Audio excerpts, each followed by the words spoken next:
Okay. Yeah, okay, instantly dying.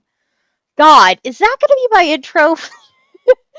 Every time I try recording, I swear to God, I instantly start dying. Holy shit. Okay. I meant to record this yesterday. Realized I killed my throat a little bit too much, and doing talking would be a risk. Decided not to. Slept until 12 today, and now I'm here.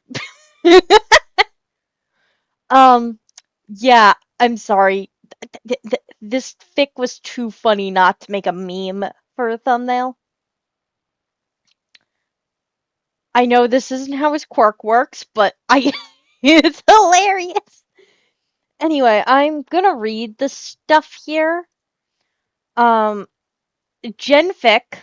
Most of the fics I pick will be Gen. If it's not Gen, I'll tell ya. If it's not Gen, it's more likely it has a ship that's so minor that I just didn't notice it. That, or I decided to bite the bullet and read it out loud anyway. Unlikely, but possible. Anyway, relationships, these are all ands. Midoriya Inko and Midoriya Zuku. I'm just gonna say, instead of saying the full name here, I'm just gonna say Eraserhead and Zuku. Stain and Midoriya Inko. Fuck, I'm gonna have to look up how to say Akigaro Chrysome. Okay, if anyone knows how to say that name correctly, please somebody put the phonetics in like the description. Or not description. In the comments. Anyway, characters Midoriya Zuku, Sludge Villain, Stain, Midoriya Inko, for all of maybe 10 words. Shigaraki Tomura, Kurogiri, and Nomu, also for all of 10 words, that is with that other part. Sensei All for one evil magnet, and Eraserhead. Additional tax. Crack! You've heard of villain magnet, Midoriya. Now get ready for villain repellent, Midoriya. That has to cancel out, right? Anyway, Midoriya Zuku has a quirk. General Education Department Midoriya Zuku. Oblivious Midoriya Zuku. More accurately, dumbass Midoriya.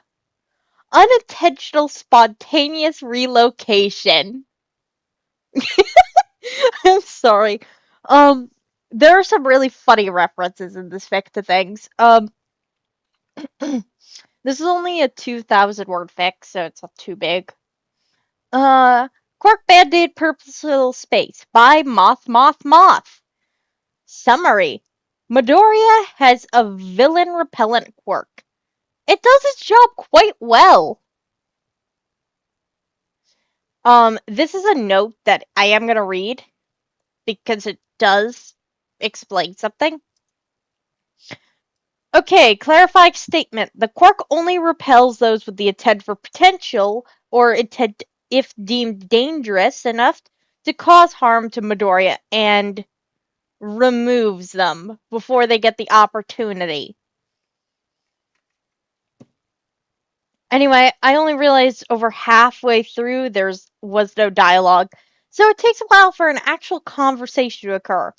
But I trust you to ignore that because you feel bad for me. You're damn right, Moth. I'm gonna ignore that. Anyway, here you fucking go, guys. The gun, which is pointed directly towards the cashier's face, wavered slightly as a small bead of sweat purled up on the robber's brow. The store was silent, barring the humming of the overhead lights and the shuffling of various notes currently being methodically shuffled into the helpfully supplied bag. One of the customers, rather understandably concerning the less than available circumstances, let out a single low sob. reverberating off the interior of the shop like a gunshot. The criminal turned to the offender, opening his mouth to speak. He managed to get all of 3 words out before vanishing. The cashier blinked owlishly. Before anyone could even consider forming a thought about speaking up, the bell on the door jingled. A single teenager walked in, oblivious to anything out of the ordinary. Midoriya behaved as any normal customer would, somehow unaware that he was the only occupant of the store moving, the others still frozen in bewilderment. After grabbing a small selection of items, he carefully deposited them at checkout, in an action of nothing more than muscle memory. The cashier scanned the items, reciting the total price, which was hastily paid. Without further thought, Midoriya left with his spoils. The store remained silent for a while. The robber blinked owlishly, once, twice, a third time for luck, before squinting. In the alleyway they were now occupying, empty apart from him. He turned around in unadulterated confusion. It was only a few days later that he was able to discover he was now in France.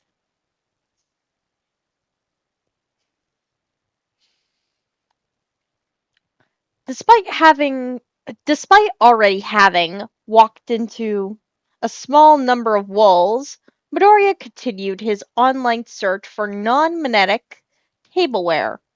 Behind him, a pair of eyes locked onto his distracted form, a devious smiling forming on their non-solid face, or more accurately, soup of facial features. The villain crept closer, slowly reducing the distance until he was within arm's reach. He lunged.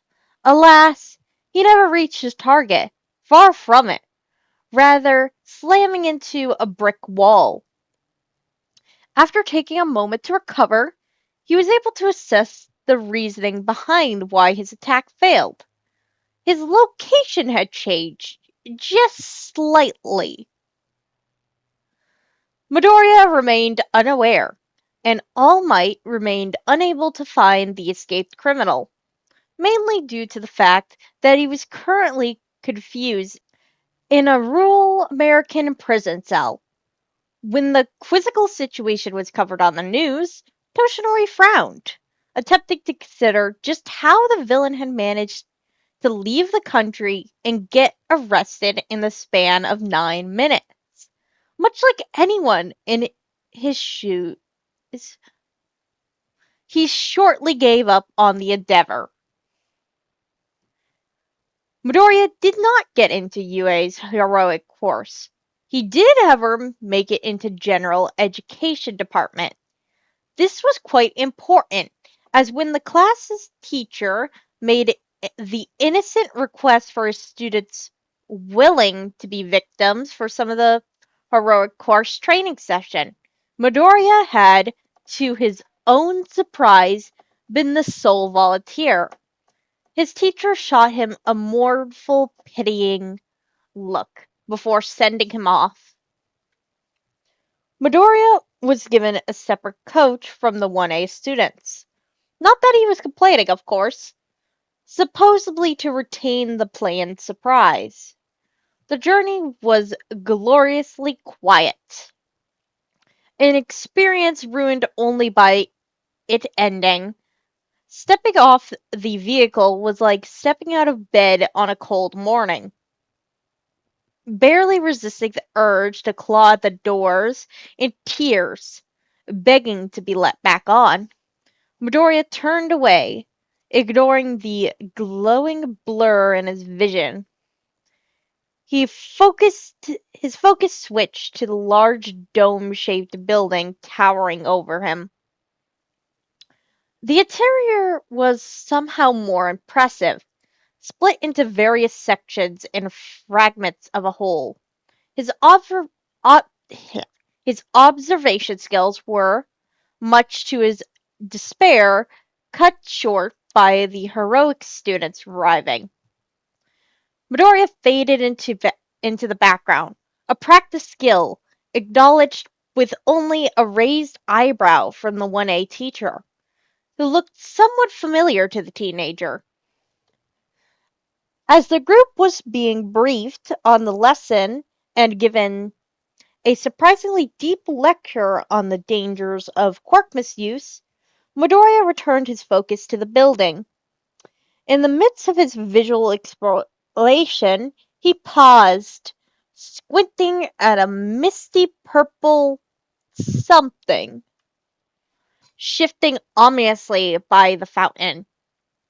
He blinked once, twice, a third time for luck, and just as he was about to notify the nearest teacher, a couple of students beat him to the punch, pointing with varied exclamations. Aware this wasn't a situation to smile in, Midoriya kept his face blank, despite his excitement, which was rather understandable considering he's never seen a real villain before. The amethyst mist, which now appeared to be more recognizably a warp gate, widened, enough to reveal the crowd of people and some unidentifiable creature within. One of the villains grinned widely, opening his mouth in a laugh. His aforementioned laugh did not last long, cut off after one syllable as the gate blinked out of existence, leaving behind the odd creature, somehow appearing confused despite its blank expression. It stood there, as did most of the students, unaware of how to react in such a situation. The creature would later be dropped off in a jail cell until claimed by relevant persons.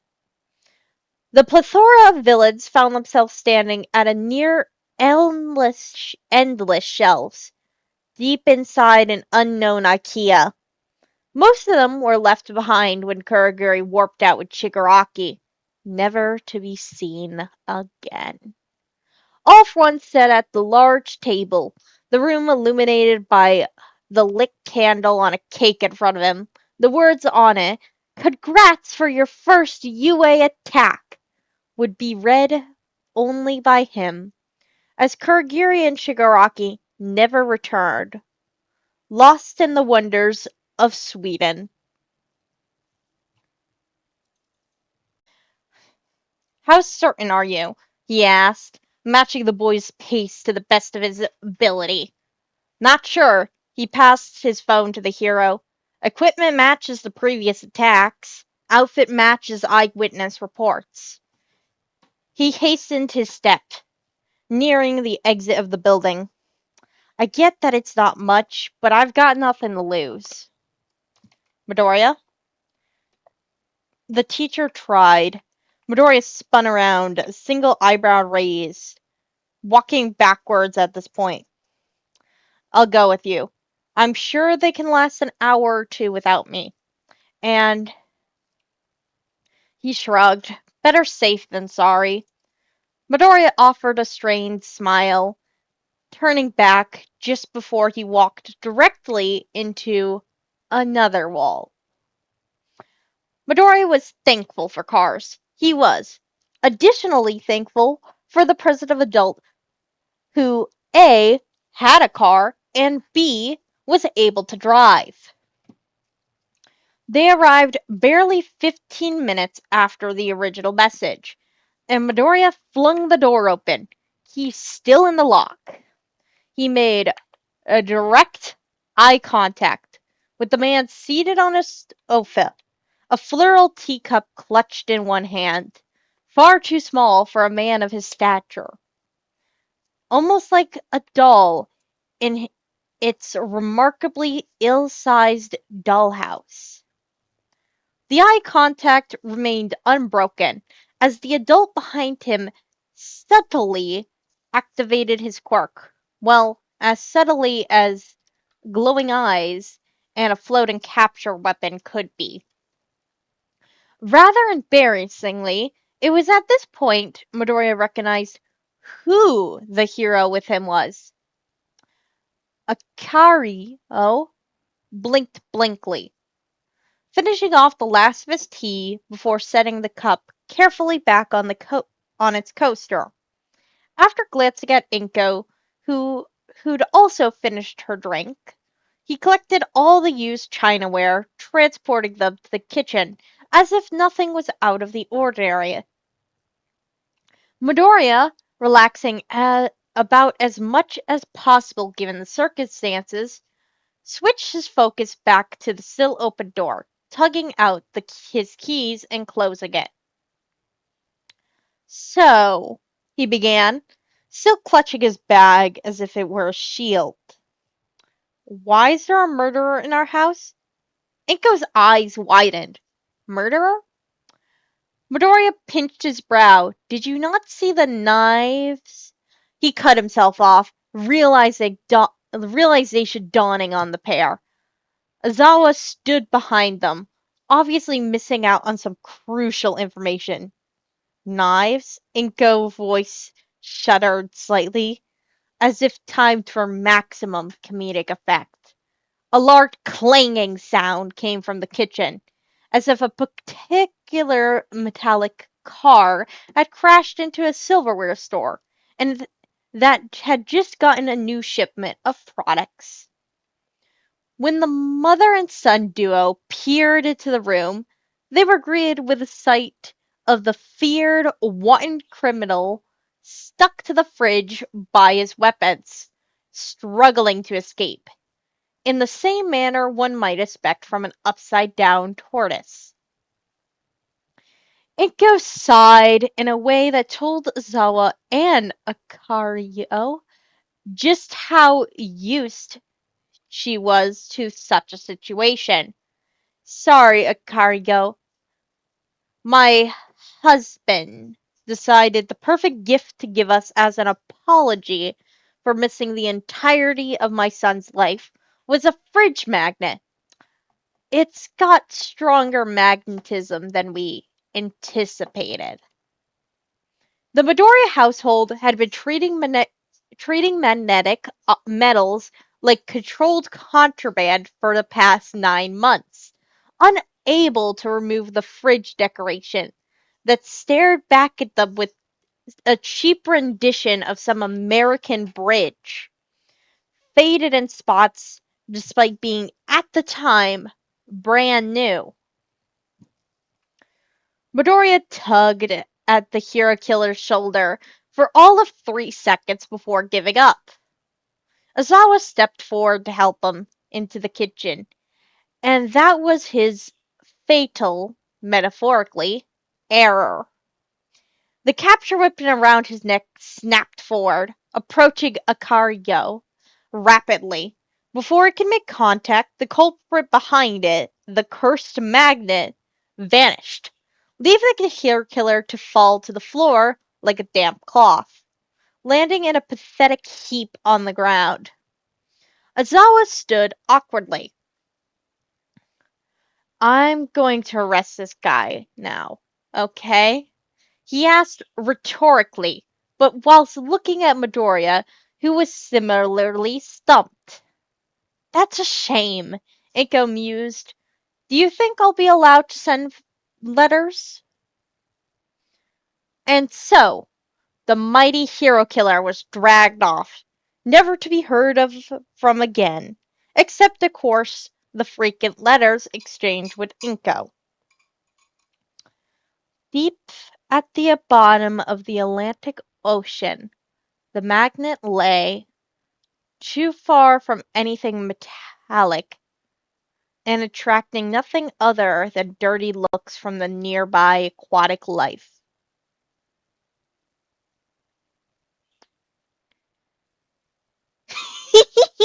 I love this fic.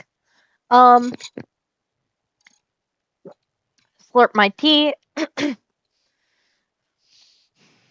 The notes don't really have anything that is that interesting, except, thanks for reading. I really, really hope to see you next time. next time, whenever that may be. Moth out. I feel like I need to donate Moth a bunch of stupid ideas. Because Moth is great at writing stupid ideas. If I donated Moth like 10 stupid ideas, what's the chance that Moth takes one of them? I don't know, but I love Moth's stupid little one-shots and series. Sadly, none of the series are finished. I did put a poll up. The poll is about if I should be looking for more series or more one-shots. I mean, my first fic I did was a series. I've multi-voiced a few fics already, and all that jazz. So I want to know people's opinion. Also, yes, the cover art is still a meme. I don't know if I said that earlier. Um, I don't think I'm gonna do the second fic I got permission for from Moth today. I don't think so, but if you see a second post today, well, that plan changed. I probably got bored. Also, if Moth does watch this, because I think he watched the last one, Moth did, because I saw the comment Moth sent me. Um, no, I'm not overworking myself. I'm completely fine. I probably will be overworking myself when if I get permission for one fic that I've been waiting for. Mainly because each chapter I think is going to be 15 to 20k words, and I'm too stubborn to stop. I'm probably going to have to take a day to, like, prepare to record that. It doesn't help that I talk a lot. I usually am on calls talking to people in general. But anyway, that's enough for now. Enough of me rambling. I do have one blooper today. So I'll let that play. But bye for now. In in a rural Japan, a rural American. Fuck. Okay, I'm gonna just redo that.